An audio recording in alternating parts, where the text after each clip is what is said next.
It's the internet. You're busy. Let's do this for February 26, 2025. For the next hour or so, let me help you sort through the world of gaming on Game Mess Mornings Live with me, Jeff Grubb.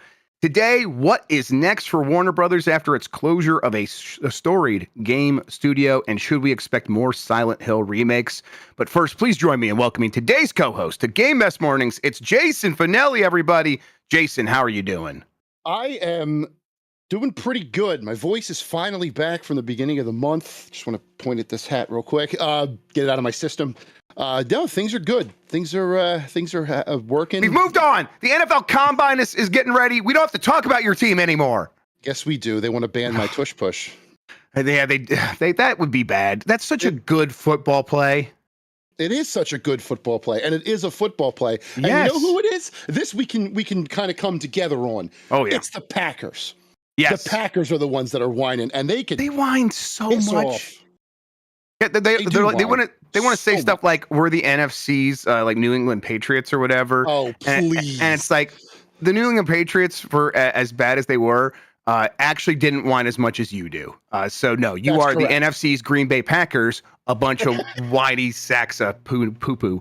Yeah, hey, Jason, I have been, continue to be very happy for you and your Eagles. That team by the end was looking like a Super Bowl team, and boy, they played like it in the Super Bowl. So that's gotta be real nice. It was, and I read an article from a local blog here that I think summed it up perfectly. In 2018, when Nick Foles led us to the title against the Patriots, that was for the longtime fans. That was the one for the people who have been suffering with the fan base their entire life. This one was for the children. This one was This one was the one where I got to drive down my main thoroughfare in my suburban neighborhood with the windows down, blasting Bluey's Dance Mode because that's what the kids picked. Of course. High-fiving people out of the window.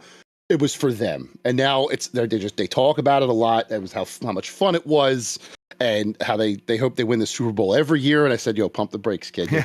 You'll learn real quick that that's not how this works. That's not how it works. But yeah, it was real neat. I'm very still kind of wrapping my head around the fact that it happened, even though my bank account for NFLshop.com says it. Yes, that's definitely 100% did happen. Yes, absolutely. Yeah. You were in Chicago recently. You did that Magic the Gathering thing. Yes, Magic. How was Chicago? Chicago's cold. Yeah, that's how it is. Weird. But yeah, I'd only been there one time before, 2014. I went to visit family who was working out there. I love that city, man. I was there. It was me, Joe Bradford, editor-in-chief of MMORPG, fantastic dude, and Mr. John Carson, Nasty Boy, with them. Yes, that's one of the good Nasty Boys. Yeah, we were playing games and checking out some new cards. That the Final Fantasy set definitely has people going nuts. Got a great interview regarding that coming out soon on GameSpot. Just waiting for a couple things to happen. I spoke to lead game designer and then one of the VPs for the collaboration effort that they have there. Very, very good stuff there. But yeah, played some Magic, had some fun. It was an overnight. Got there Saturday morning, flew back Sunday night. I love those things. If you're ever tangentially interested, MagicCons, they're doing a good job and they're getting better. I feel like they're starting to get their feet under them as far as organization is concerned, especially from a media perspective. I thought this one, compared to Vegas, and Vegas was pretty well organized, was even more so. Excellent. That's fantastic. Yeah, I got a quick trip I'm going to do this weekend. I'm jaunting down to Columbus to go see the outdoor Red Wings game. I like those. I'm just going to go do something real quick in another city and then come back basically the same day or the next day. I like those kinds of trips. It's fun. I'm like, I got to do something fun, and then I'm back home where my stuff is and my family. That's right. Yeah. Once in a while there'll be something in New York where I can just drive it for the day, 2 hours. Yeah. Sure. Do the thing and then come back. It's awesome. Would I prefer them to do these things in Philly? Yes, but I'll take it. Yeah, I'll take it. Absolutely. All right, let's explain what we do here. Most weekdays, I, Jeff Grubb, will help piece your gaming life back together. That includes breaking news and maybe even some of our own original reporting. I'm going to stop here and also point out, hey, if you're watching live and you're like, wait, what is going on? We are doing this at a different time. Things are changing a little bit, but it's just like so we could do more stuff kind of back to back here on Giant Bomb. With the help of GameSpot, there's some folks over there. We're going to kind of collaborate a little bit more, share our resources. there's more to come on all of that. This show will be getting a name change soon. There'll be like new art, new music, all that stuff. But yeah, it's still going to be this show, still going to work this way. I will say, if I seem more engaged, it's because I'm not running the show. Jan's running the show now. It's weird. I'm like, I don't know what to do with my hands, so I'm just going to keep them up the whole time like this. But let's continue with the intro. For all these topics, I'll get the input of a bona fide expert who will make me look smart. If you are watching live on Twitch, welcome. You can always listen to the show later on podcast feeds by searching for Game Mess Mornings or find the RSS on giantbomb.com. You can also catch the show later with chapters and timestamps on YouTube. Hello, YouTube. All right, we have a lot to get into, so let's start the morning mess with Warner Brothers cancels Wonder Woman game and shuts down Shadow of Mordor studio. Jason, we talked about this on the Bombcast yesterday a little bit, but there's a little bit more info here. We might as well go over what happened. This is, like I said, Ethan Gotcha, Kotaku. Monolith Productions revealed it was making a Wonder Woman game back in 2021.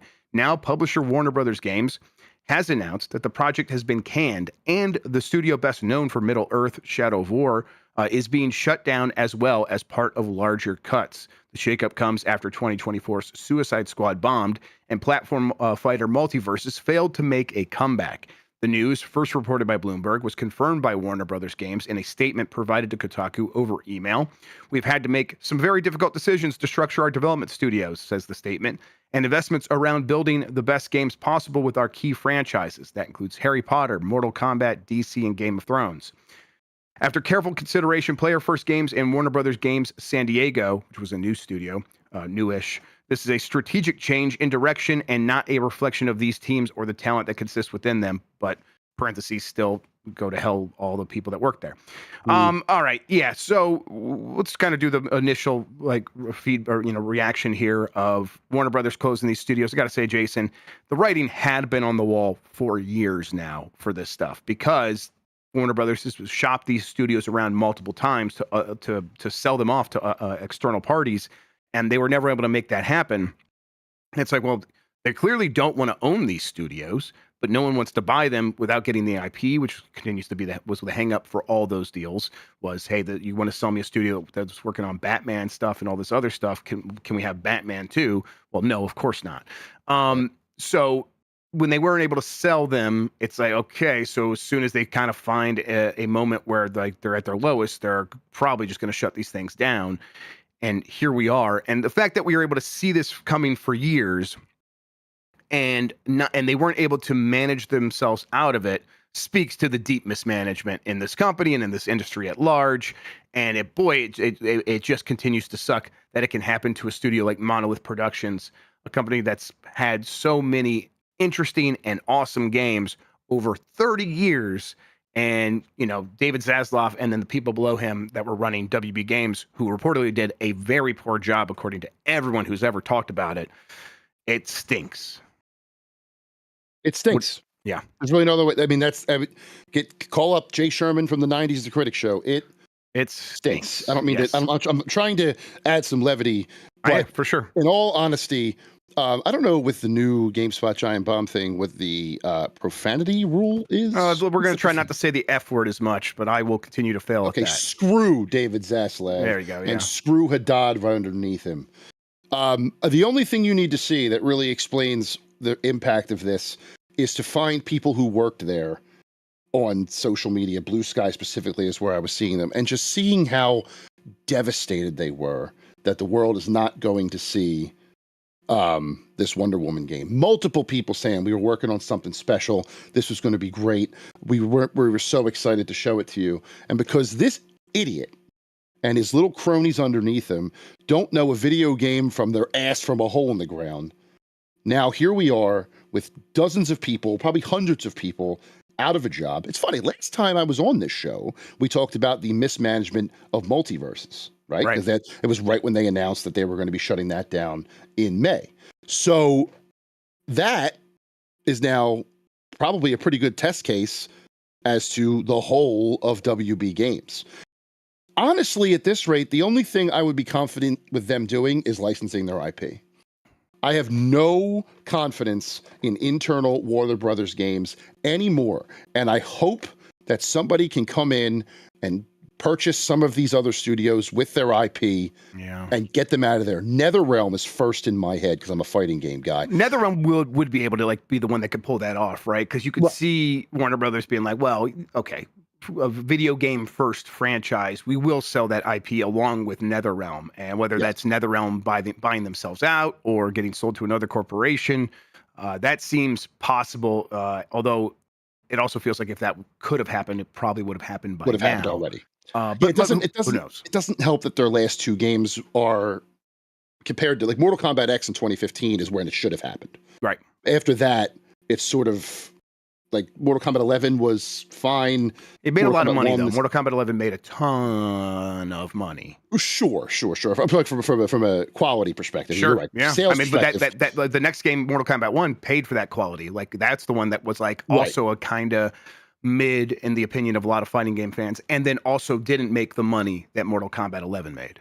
And they're already saying that it's done after this next DLC. I think T1000 Robert Patrick is it. If that's the case, now I'm on NetherRealm watch to make sure that they're okay. Because what are they working on? We don't know.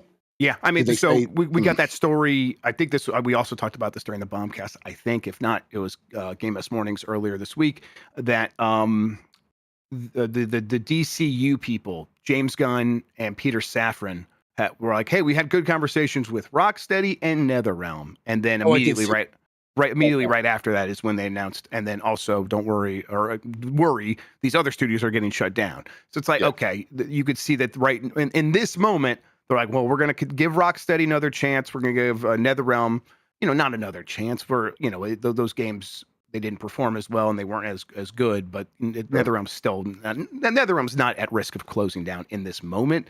But you get the sense that like they could be working their way toward that if the line keeps going down. But in the meantime, seems like they might be working on some DC stuff, an Injustice successor, something that might be like those games, but maybe ties in a little bit more to the current slate of films, because that seems something that they keep saying that they're interested in. We'll see if they're able to pull that off. That's a high degree of difficulty, getting movies and games to work together these days, right? Yes. I would say it's nigh impossible. Most of the time, the licensed games that are the best are the ones that are standalone. Indiana Jones comes to mind. I don't know.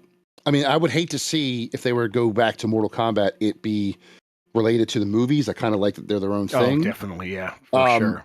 And then well, here's the thing, though. If James Gunn can get NetherRealm involved on the ground floor of what he's trying to build, and then they build a video game sort of tangentially based on that, maybe its own story where he has some input or something like that, that I might be able to get behind. I agree. That sounds good. That sounds okay with me.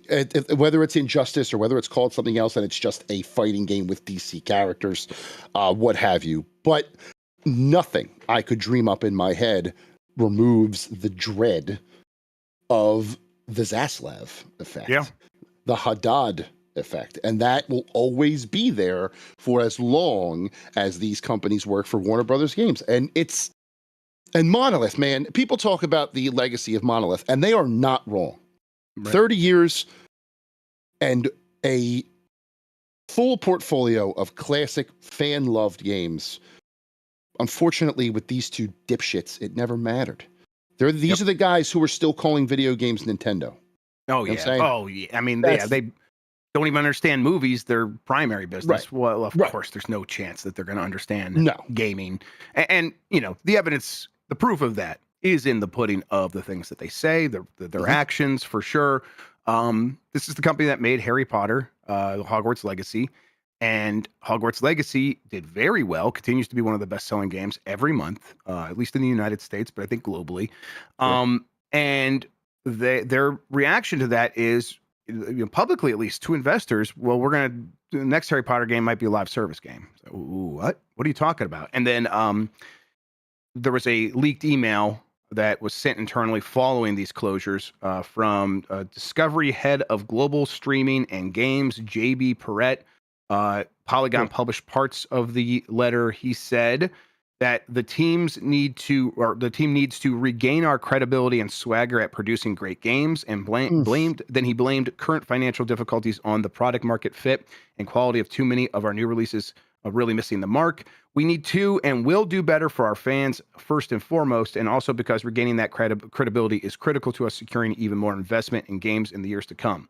Getting our swagger back happens one quality game release at a time, and our financial credibility gets rebuilt one fiscal quarter at a time, delivering what we said we would deliver and no big negative surprises. He also described the strategy going forward as fewer games but bigger. And I got it. I mean, to me, that's what got you into this mess, right? Yes. I mean, I suppose like in their mind, like, well, like that Quidditch game really ruined us. That that was too small and didn't matter. It's like, oh, is that really what we're saying here? To me, it seems like having Rocksteady build a game for a very long time that no one cared about. That seemed to be the issue, a big and few. Yeah.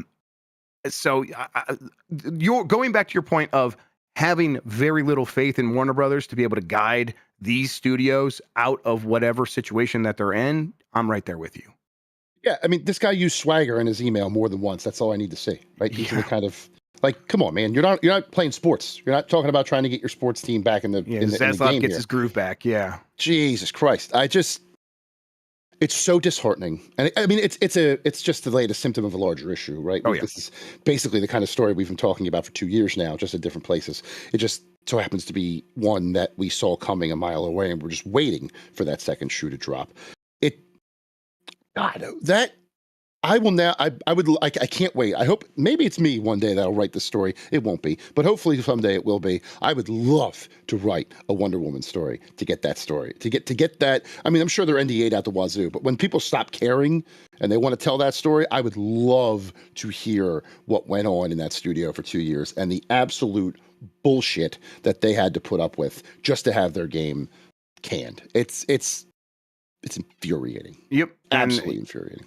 Yep. I mean, it just goes back to them wanting to make a Wonder Woman game, kind of probably across the board, but the studio and the publisher. But the publisher's reasoning being like, that movie was a hit, and then the second movie stinks, and now Wonder Woman feels like it's in a very similar position to where Suicide Squad was after that first movie when they were working on that game, and it's like no one cared about this, or the franchise has a taint to it because of the most widely popular available media being something that people are kind of feeling bad about. And it's like, God, you kind of, this is why you kind of can't tie these games to something that's going on with the movies, because the people's movies taste change every 3, 5, 6, 7 years. Right. And that's how long it takes to make a game. So you are going to continually find yourself in this situation if that you keep going down that road.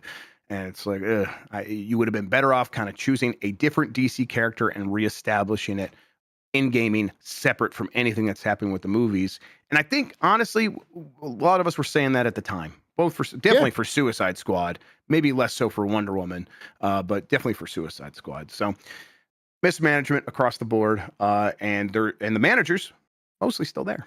Yeah. So I'm not expecting anything different.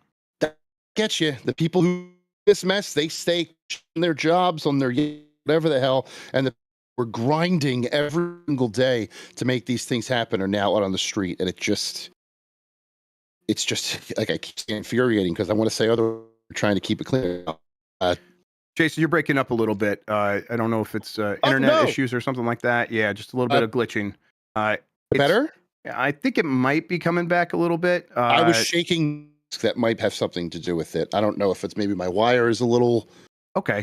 No, yeah, it does seem like it's coming back. I think so. I want to keep my hands above the desk for the rest of the show. No, it's still coming in and out. Still coming in and out. Really? Yeah. That's weird. We'll give it a second. I'll introduce the next story and we'll see how it goes. Cool. All right. Yeah, definitely do a hand check. That's right.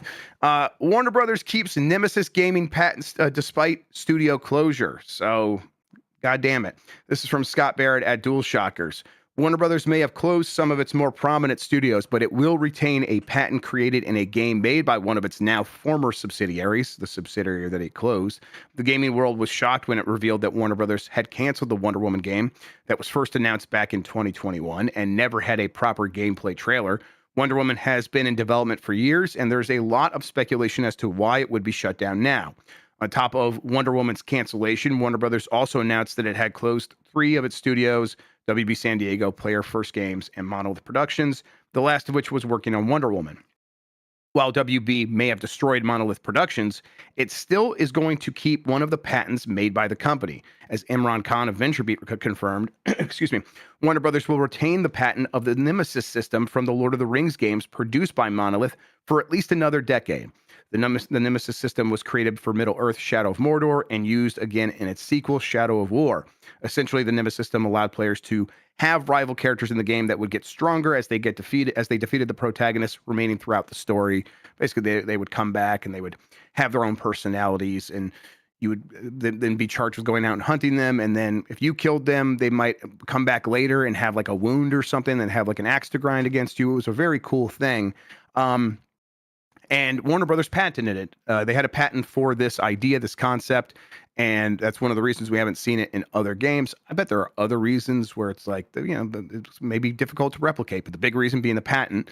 And patents last for 20 years. The Shadow of Mordor game came out 10 years ago, so there's another 10 years where Warner Brothers will sit on this. And really, the expectation here, I think, Jason, is they will just sit on it because it's a patent and the executives don't know what to do with it.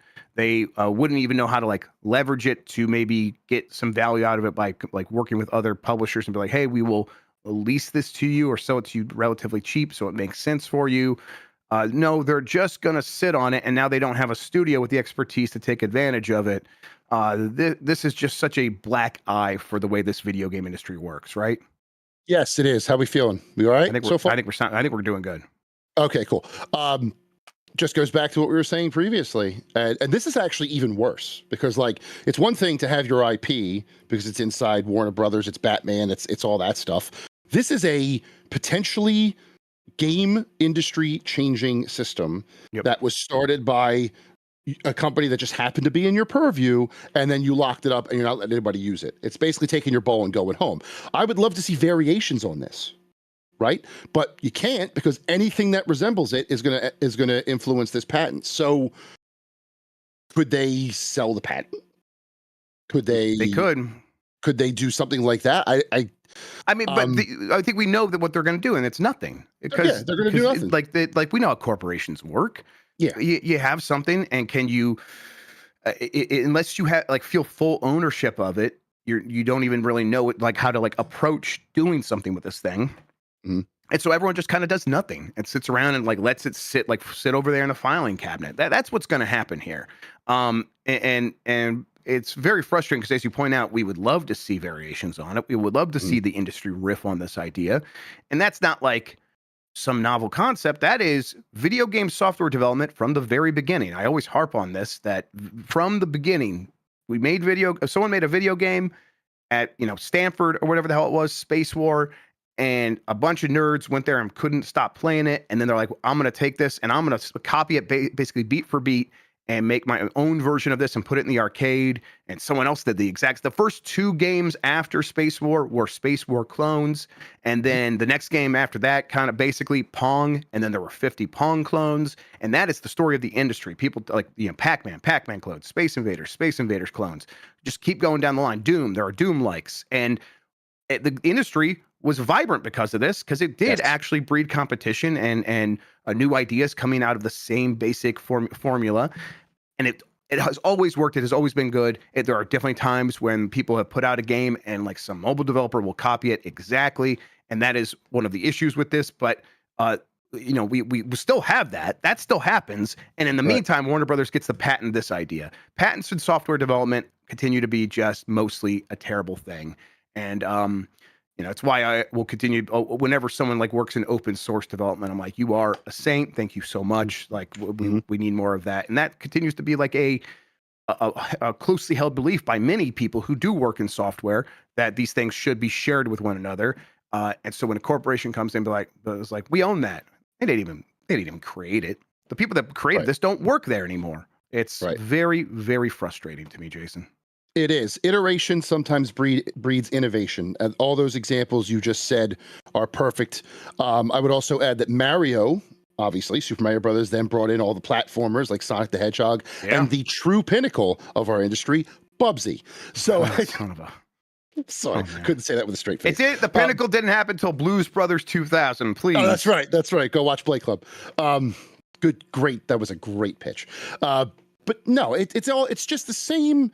We keep going back to the same basic argument that the people who make the decisions don't know how to make the decisions that they're responsible of making. And then something stupid like this happens, where again, this beautiful technology is just sitting there with, gathering digital dust in a patent, and the patent paper work is in a drawer somewhere. They're going to probably forget about it. Watch, at this rate, Zaslav will finally get kicked out at some point. They'll forget about it. And at 2034, it'll just go away, and that'll be that. It's annoying, and it's frustrating, and it sucks. And I hope that somebody can make them a deal where they can be like, we want to use this. I don't know who it would be. I don't know where they would come from or how much money it would take. Probably more than it's actually worth, of course. Yeah. But I think what I would like to see is an indie studio just go make a game with the Nemesis system in it and see. They probably won't even sue you. Because like that, they would have to like enforce it. They would have to be like, because there's no like patent cop out there patrolling the streets being like, oh, so I know someone owns that patent. It would be on Warner Brothers to have to enforce it themselves. Right. And maybe they would be too lazy, too stupid, too distracted, too incompetent to enforce it. That would actually be my guess is how this would go down. Now, I wonder if like Nemesis system, the whole point is the more you encounter someone, the stronger they get and the more difficult they get. Could they try and spin this as like relationships in games? The more you talk to someone, the stronger your relationship gets. Is that a Nemesis system? Like, I hate to put that out in the universe. No, I don't think so. I think like it would have to be a very specific thing of an enemy. Like the way these patents are written, they're usually very narrow. Yeah. That doesn't stop companies that have patents from being patent trolls and being like, hey, this is a violation, we're going to sue you. Or, you could just settle. And Warner Brothers absolutely could end up being a patent troll that way, for sure. My guess would be they just looking at that company, they wouldn't even have the sort of the wherewithal to figure that out. But, that maybe that's optimistic thinking that they're too stupid to know what they have. Tracks. All right. Let's keep moving here. More than 40% of all US PS5 and Xbox playtime last month was spent on 10 live service games. It's this story again, basically. We've had this for a while that, hey, there's a handful of games that continue to just be these black hole games that swallow up a ton of the industry. Do you think that this is going to, like, this number, 40% of playtime, it kind of has hovered around there? Do you think that continues to grow? Do you think it shrinks? Or do you think it kind of maintains at that level going forward? Do you think that there's going to be more people, and as they come into gaming, they're like, well, I'm just going to go play Fortnite and Roblox and Call of Duty? My first inclination is yes. I think it's going to grow, maybe not significantly, but at least a little bit, maybe get to 50%. Because how many of these people that are contributing to this would never play video games anyway, and they're the only games they play, whether it's because they're playing with their friends, or they've heard of Call of Duty their whole life, or Roblox is kid-friendly, or Minecraft actually is kid-friendly, and they're just kind of filtered there because that's all the parents know too, right? Going back to the people who still call it Nintendo, they've heard of Minecraft because it's everywhere. They've heard of Fortnite because it's everywhere. So that's what they send their kids towards. I've had many conversations with people who are like, what do you think about Roblox? And that's a whole different story. But yeah, I think this number is always going to be somewhere in the 40 to 50% range, just because they're so popular and they're free, which helps. Yep. So the parents don't have to put any financial responsibility into it. It's not like the barrier of buying a console. I don't see this going away anytime soon unless something happens to the games themselves where they go away. But that's never going to happen because with this playtime comes a lot of money. They're very lucrative games. I think one of the stats here, it pertains to 2023, but it names great examples of these games. Fortnite, Grand Theft Auto 5, which will soon be 6, but I don't think that's going to do anything to playtime. Yeah, League of Legends, Minecraft, and Roblox. Huge games, never going anywhere. Now, would sports games fit into this as well? Like, is FIFA or FC, excuse me, because of Ultimate Team? Is that live service, or is it not? It just has a live service element. So that kind of plays into it too. Sports will always be popular. Some people will only play sports games because they love the sports they come from.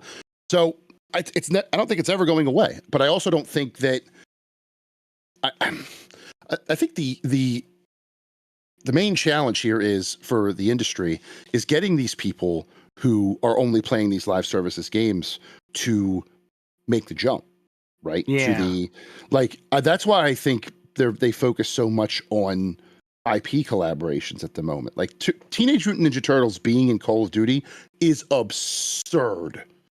But if some kid who falls to peer pressure a lot sees the Ninja Turtles in Call of Duty, they might think, "Whoa, what makes the Call of Duty so cool?" And if the Ninja Turtles seem so cool, and if his friends go there too, he's going to figure out. And then they have Ninja Turtle fans, and that is why I think this keeps happening. But Yes.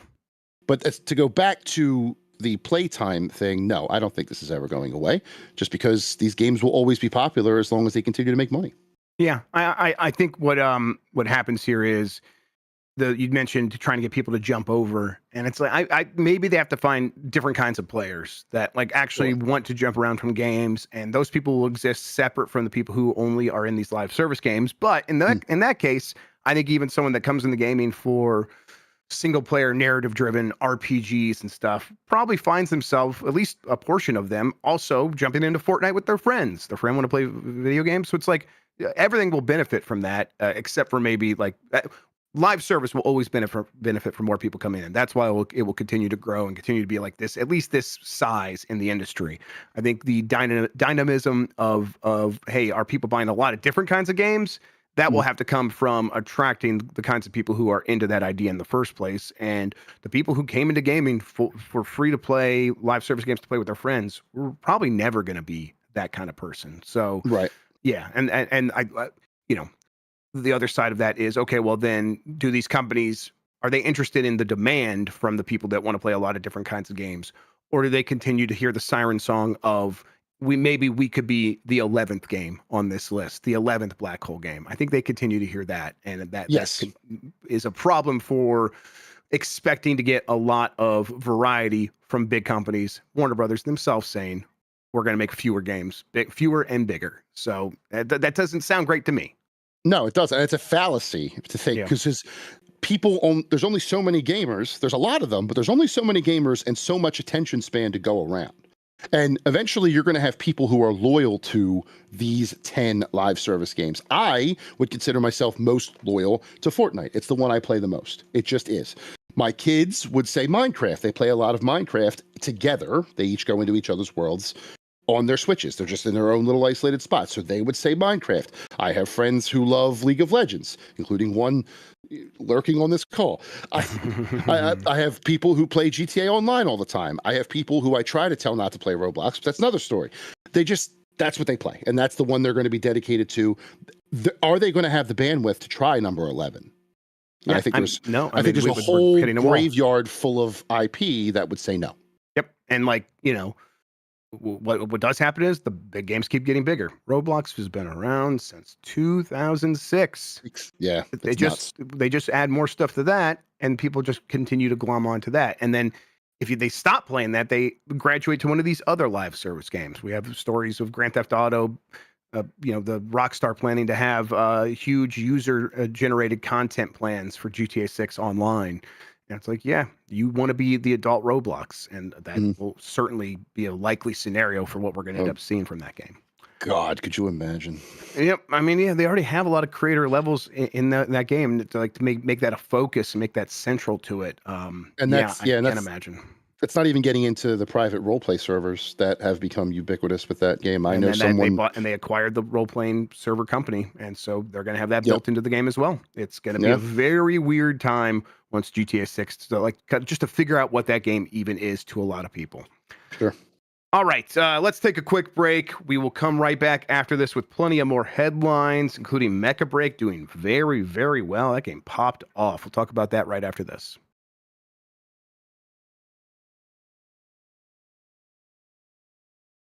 All right, let's get right back into it. Mecha Break beta hit 300,000 concurrent players and broke servers. This is from Blair Marnell at GameSpot. Late last week, Amazing CSUN Games launched the latest beta test for Mecha Break, a new cooperative shooter game that's basically Armored Core by way of Titanfall. I did download this because I noticed that. I'm like, boy, that sounds cool.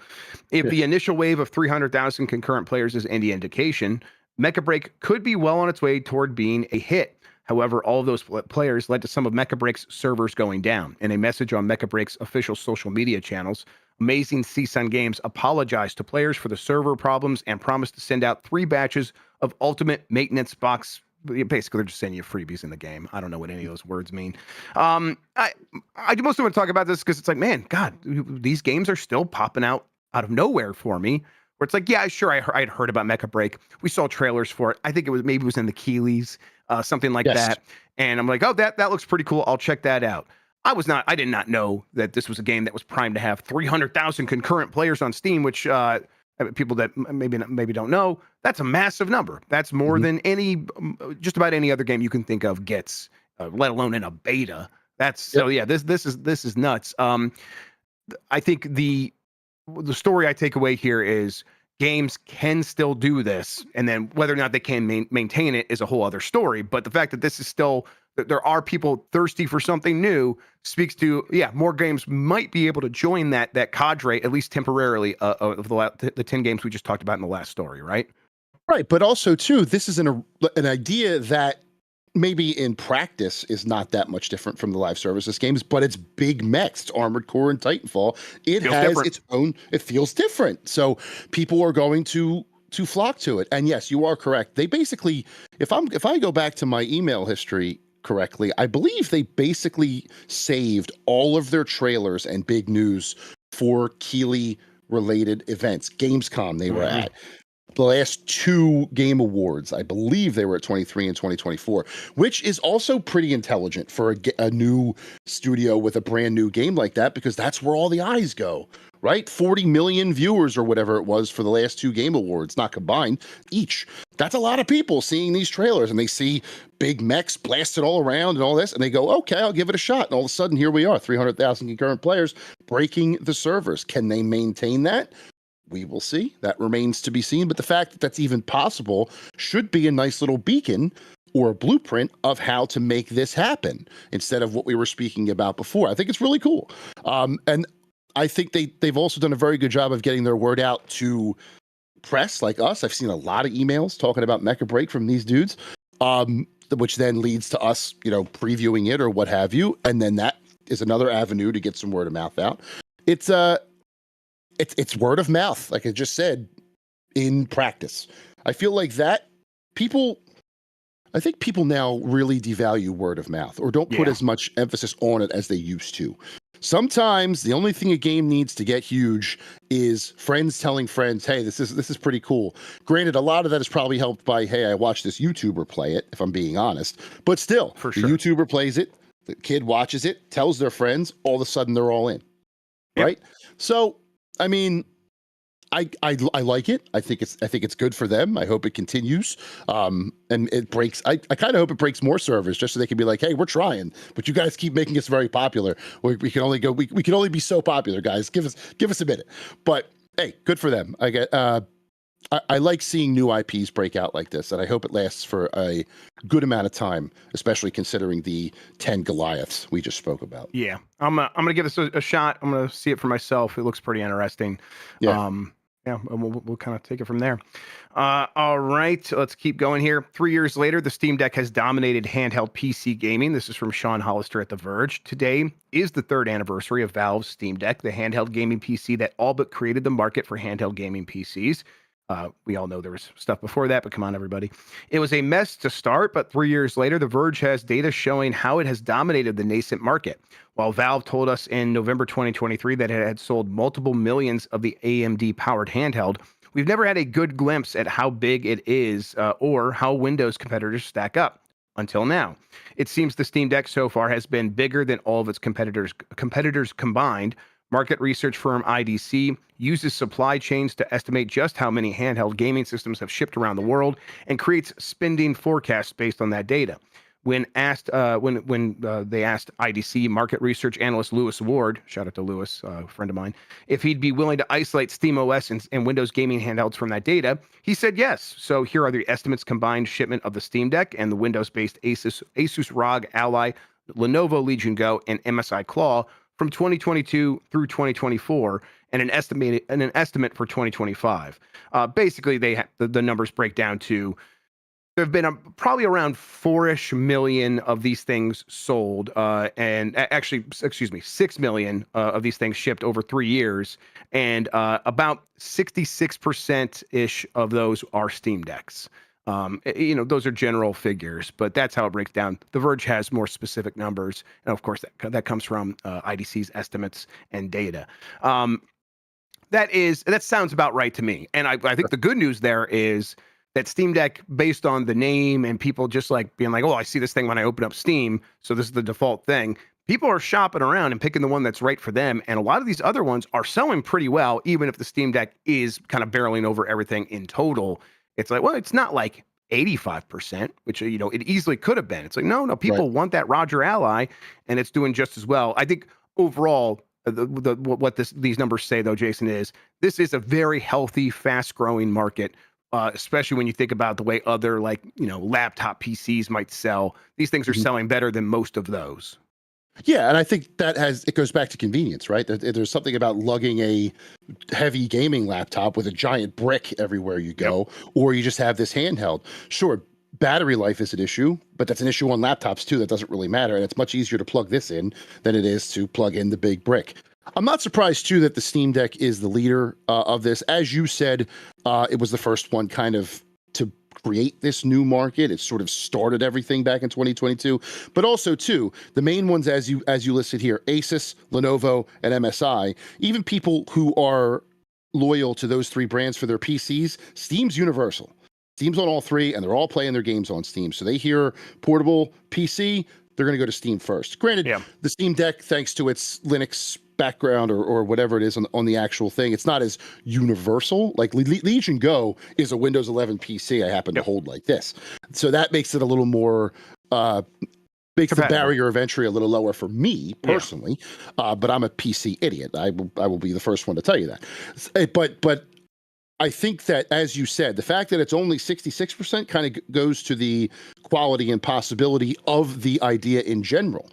Do they have Nintendo to thank for that, with the Switch kind of setting portable, big handheld gaming with the Switch back in 2017? That's an argument for another time. But I think that Steam kind of seeing that and being like, can we do this with Steam and a PC? And then, boom, here we go. I think it was smart.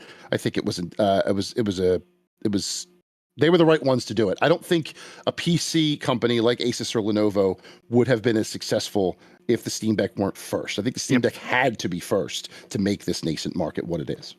Yeah, we saw a lot of Chinese companies that, were in this space even before Valve, and that's how it worked. It was a very, very tiny category. I would look over and be like, oh, I want one of those things. That'd be a neat way to do that. They're not super powerful, but I'll be able to play some games on there. And they were weird and cumbersome and very, very expensive. They were usually starting around $1,100. Really, the one you wanted was like $1,300. Like, so I could never justify it. And then, Steam came in with a subsidized Steam Deck and really set a standard for the market. And I think it's easy to forget this was, it's 3 years old. It's been 3 years, and they have already kind of established what is clearly a new pillar for selling hardware to people, video game hardware to people.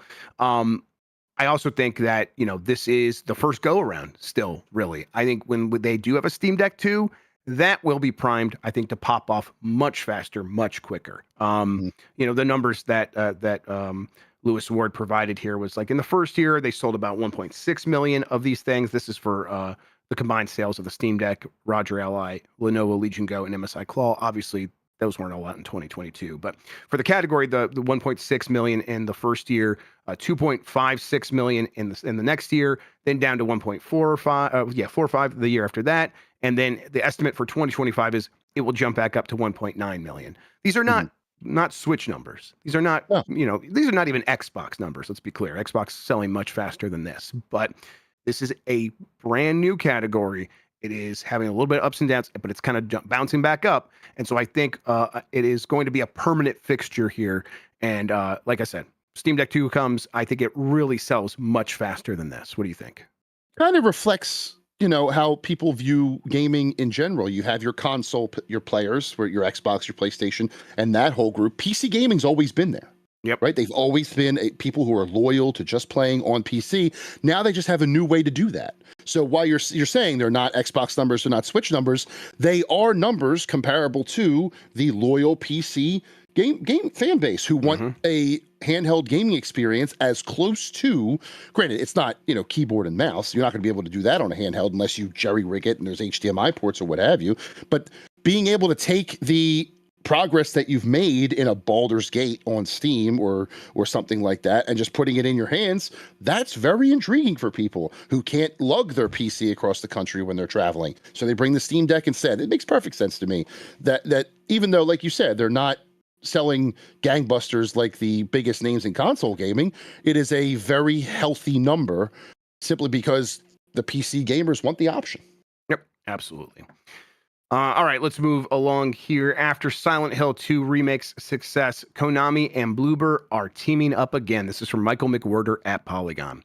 Konami is once again entrusting Bloober Team, the developer of 2024's outstanding remake of Silent Hill 2, with its intellectual property for a new game. The publisher and developer announced a second collaboration on Tuesday, but did not disclose which game or IP Bloober Team would be developing. Our collaboration with Konami has been incredibly fruitful, and the success of Silent Hill 2 speaks for itself, Bloober Team CEO Peter Babino has said in a news release. By sharing knowledge and experience, we have been able to create high-quality production together. Of course, we can't reveal too many details at this time, but we are confident that fans will be just as excited about our collaboration as we are. We can't wait to share something truly special with players when the time is right. They're probably making another Silent Hill, right? Yeah, it has to be. Like what I'm looking at the Konami list right here. What other well, if we're talking about horror adjacent, what would a Bloober Team Castlevania look like? Yeah, I mean, I think that they will probably have a little bit more free reign to maybe do some stuff going down the line, but yeah, it's like, God, you probably like try to get some of those other Silent Hills out of the way first, and see if they can replicate the success. Because sure. for one, you that Silent Hill 2, I think, has got to be the best selling Silent Hill game of all time. Has to be close to, yeah, and right. If it's not, it's close to. It's doing very, very well. So this worked. This worked, and you probably, if something works, you're probably going to go do it again. But I think what they're saying here is these two entities really trust each other, and will probably continue this, like have this relationship develop even more going down the line. They probably do. Did they go to Silent Hill 3? I don't know. Does Silent Hill 1 need a remake? In the fans' opinion, I have no idea. I could see 1. I could see 3. I could see an original. Based on they use the Silent Hill 2 remake to kind of get their feel within the franchise and then try some original story after that. I think that makes logical sense. Yeah, chat's saying 1 or 3 is reliant on 1, so that makes sense. Yeah, so you have to do 1 first in order to do 3. That makes sense. Yeah, I mean, Silent Hill does make the most sense. It was I might be speaking for myself here, but I had very little expectations for that, and it absolutely blew everyone that ever played it away. Now, granted, I'm not the most storied horror gamer. Again, I don't trust my family history, but I could not believe how much people glommed onto that remake as a quality, and maybe that's just a mistrust of Konami, not so much Bloober Team. It was definitely both going into it. Sure. But this perfect storm might create even more good stuff. So yeah, go back to 1, then do 3, or do something original. Maybe find a way to. I guess you couldn't combine 1 and 3. You have to see how 1 plays into that. I'm not familiar with Silent Hill. I think they would like do it separate, maximize the return on that. Because I think someone in chat suggested they could like reuse the assets that they make for 1 in 3. So yeah, they could bundle them together. True. But I think the idea would be like, let's make 1 and then let's make 3, and we'll be able to save a lot of money in the process of making 3 because we just did 1, and then we can make kind of double our money sort of situation. I could see them going that route. You could sell it as a trilogy. Yeah, and all that stuff too. Yeah, that does make. So 1 being next, the more that chat hammers at home, it does make sense. Good job, chat. Yeah, good work, third co-host. Ninja 5 is out now. This game is costs a lot of money if you try to buy it like a shoot copy for your Game Boy Advance. Oh, yeah? But it's but you can get it for much cheaper than that now, and it's for every console and PC basically. It's $25. And Ninja 5 is a really, really solid game. I think this is Konami as well. I think Konami made this game, I think. This is Konami. And hey, I'm really glad they did this. I never thought they would. I like Ninja 5 a whole bunch. It's worth playing. It's kind of a side-scrolling action ninja game, and it's got a really good look, just like most Game Boy Advance games do. So I highly recommend it. Out now, but Konami got their shit together, huh? Yeah, like they're all of a sudden they're following the Capcom blueprint that we've talked about many times before. You do remakes to kind of build up your coffers a little bit, Metal Gear and Silent Hill. You bring back old franchises. There will be 3 2025 Ninja Gaiden games between 2, 4, and Ragebound. Yep. Like, that's is that Konami or is that Namco? Is it Koei Tecmo? Oh, it's Koei Tecmo. Koei Tecmo, yes. Koei Tecmo, yes. Yeah, you know, Mike Minotti made the same mistake on a show a little bit ago. Friend. Yeah, it's I get Sorry, everybody. Yes. Peace. I'm out. But no, yeah, you go. Oh, God damn it, that's embarrassing. Oh, Mike said the same thing. He was so embarrassed by it, and I gotta say, I think it's that makes it even more embarrassing. I think it's such a normal thing to conflate. Like, I get it. Like, I would have thought the same thing previously, I'm sure. Yeah. But hey, I think that you're right to say that Konami is following that template, and having a variety of different ideas that they are attacking, remakes, new games based on on classic franchises with like Silent Hill F or whatever it was, and then bringing back classic games just as they are, or in packages or in collections, and that's Ninja 5 a good example of that as well. So, yep, it's the one good cop game. It's more ninja than cop, everybody. So don't worry about it. It's all good. All right, last couple of stories. Sonic Rumble is now coming a little later than expected. This is from Ben Lyons at Game Reactor. If you have been keeping an eye out for Sonic Rumble and have been counting down the days until the winter comes to a close and the game is supposed to debut, we have a little bad news for you. The game that was originally expected to launch in winter has been delayed, and now it will be coming sometime in spring. There is no new exact release date, but just a general release timeline. This is that what's the bean game where everyone runs around? Fall Guys. I think it's the Sonic Fall Guys, which always seemed like a pretty good idea. That's a pretty interesting thing. I would like to see that. If what's it, 32 people, I think I'm seeing as I just looked it up, running in one course, and whoever gets there first, that makes a lot of sense. Yeah, it's basically just the race parts of Fall Guys in Sonic, which is also always known for its speed. Yeah, it makes a lot of sense. I forgot it existed, to be completely honest with you, until we were same. It was on the lineup today. So no offense to the Sonic fans out there. Please don't kill me like the Ninja Gaiden fans are at the moment. But yeah, this is cool. I'll definitely show it to the kids when it comes out, because they like Fall Guys and they like Sonic. So a Sonic Fall Guys seems like a good marriage.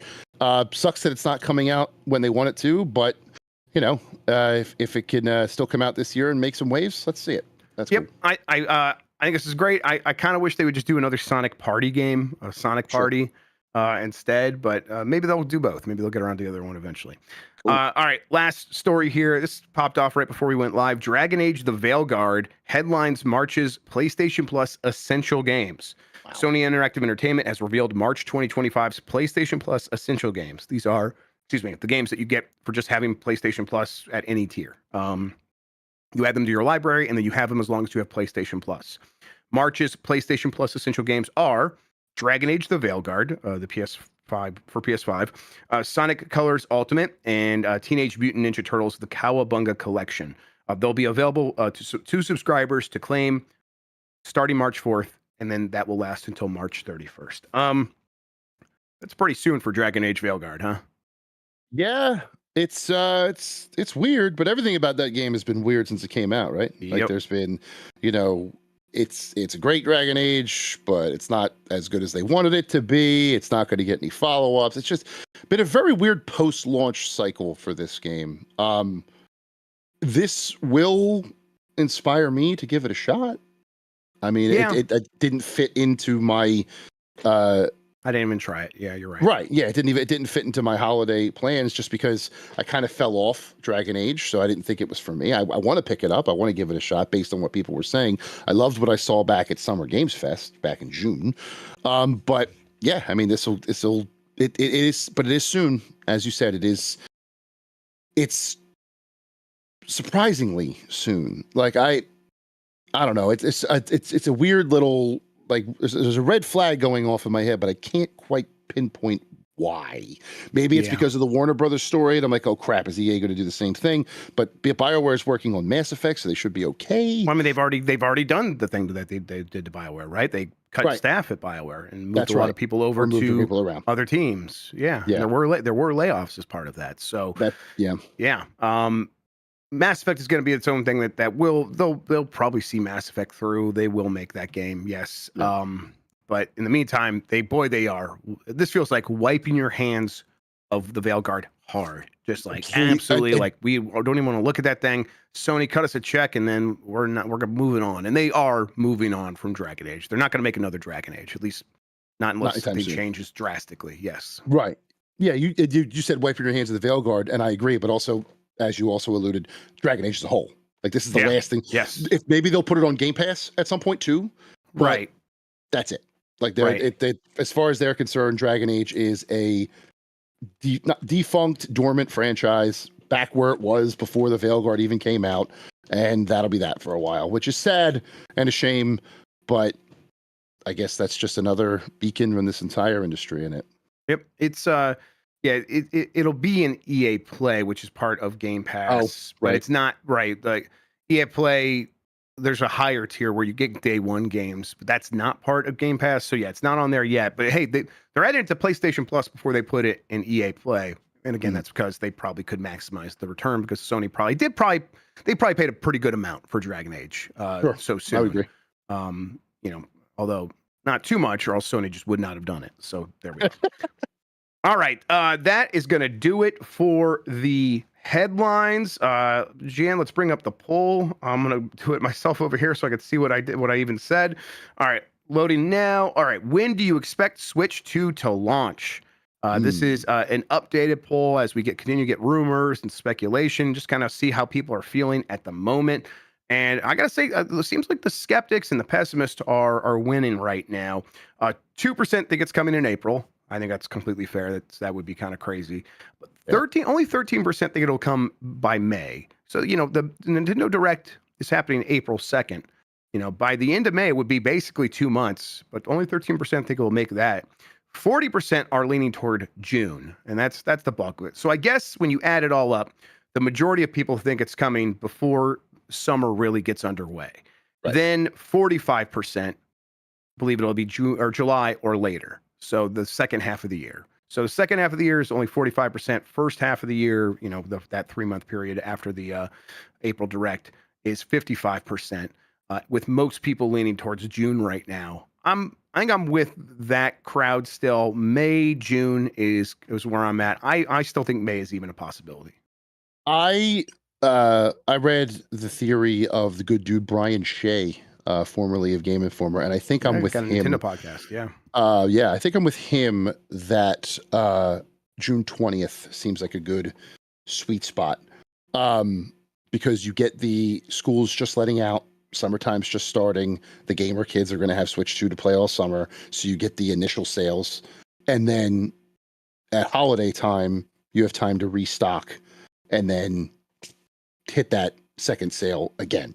Yep. So I don't think it's July or later. May could be a possibility to get right at the end of school. But that June 20th date, ever since he said it, it's just been kind of ringing in my head. So I think that makes a lot of sense. I voted June in this. I used the thinking machine I have here and went to a website that allows you to search information, and I said N64 release date Japan. That came out June 23rd, 1996.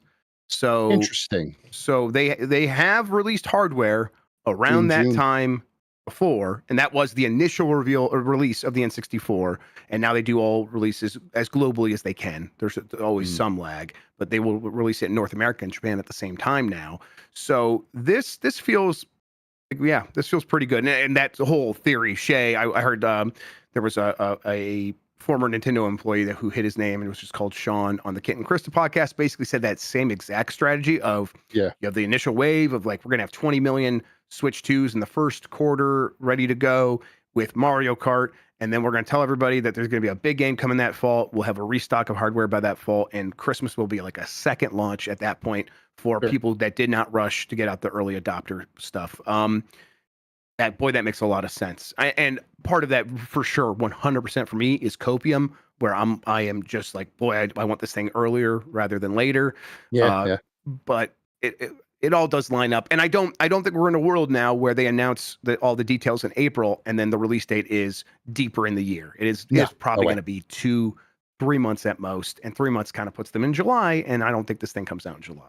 Well, if you go back to Switch 1, that big live stream was January and it came out March 3rd. Exactly. And so, not much in like the sort of theory behind like quick turnarounds for marketing campaigns has not changed since then. And if anything, it's shrunk even more, where it's like, no, you can announce something 2 weeks ahead of time. Now, they're not going to do that. But Nintendo does always kind of echo what Apple does. And Apple will announce a phone and then sell it to you 2 weeks later. So I think it'll shrink. It'll be a month and a half, 2 months before we really get this thing, and then 2.5 months, maybe a little bit more than that. Yeah. Let's see the Sega Saturn Shadow drop. Do it. Oh man. Yeah, make retailers really mad. They don't matter anymore, actually. Yeah, you could just piss off retailers now. That doesn't matter. All right. Let's see here. We have a new poll question. We'll get to that here in a second. Before we do that, though, Jason Fanelli, why don't you tell people where they can find you on the internet, what you have going on, all that good stuff? Yes, you can find me at Big Man Fanelli at bsky.bsky.social, as you can see on the screen right there. Got some coverage coming out from the aforementioned MagicCon in Chicago.